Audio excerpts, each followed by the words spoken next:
भावांनो, आपल्या वावरामध्ये आज घुसले होते डायरेक्टली डुकरांनी एवढं जाम केलं म्हणजे डायरेक्ट आपल्या वावराची पूर्ण नुकसान करून टाकलेली नाही का मकाची.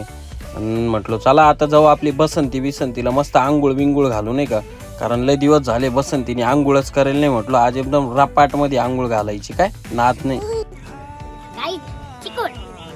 म्हटलं डायरेक्ट दणका आज अशी आंघोळ बिंगुळ घालू. सगळे जमा झाले होते, प्रभू पण आला, त्यानंतर इशू आली, परत अजून आपला मनीष पंटर पण आला. म्हटलं आज मस्त गाडीला अशी आंघोळ घालू ना एकदम टाप मध्ये, काय डायरेक्ट मग तुमच्या आणि मस्त जे मॅटिन वगैरे घेतली मस्त धुवायला. आणि मला जोडीला होती आपली इशूला तेवढंच लागत, आणि प्रभू आणि आपला जो मनीष होता या दोघांचं फुल घुसूक काम चालू होतं ना गाडी धुवायचं. आणि फायनली आपली गाडी धुतल्यानंतर भावना अशी गाडी दिसत होती ना एकदम दणका. विचार करा तुम्ही, एवढी भारी डायरेक्ट नवीन नवरीवानीच आपली गाडी झालेली होती.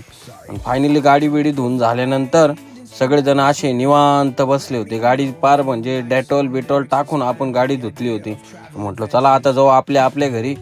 फायनली घरी आले एवढा टाइम झाला आपल्याला, 1 वाजलं होतं घरी यायला नाही का. झालं धन्य, मस्त आंघोळ बिंगोळ केली तुमच्या भावानी, मस्त थोडा विशीला एकदम पद्धतशीर असा ताव बिव दिला. आणि म्हटलं चला आता लय दिवस झाला आपलं गिटार आहे ना, गिटारच काढलेलं नव्हतं. म्हटलं जरा गिटार काढू नाही का, कारण गिटार लय दिवसापासून तसंच पडलेलं होतं, मस्त धूळबीळ खात बसलेलं होतं ते.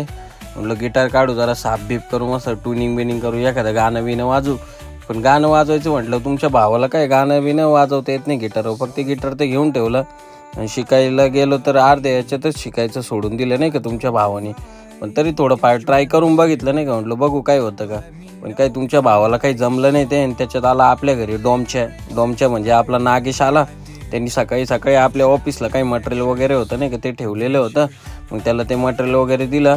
मग त्याला म्हटलं बाबा चला आता मला पण घरी बिरी सोड. त्यांनी भावानी मस्त घरी बिरी सोडलं. म्हटलं आता तू तुझ्या घरी, मी पण होतो जे हरी.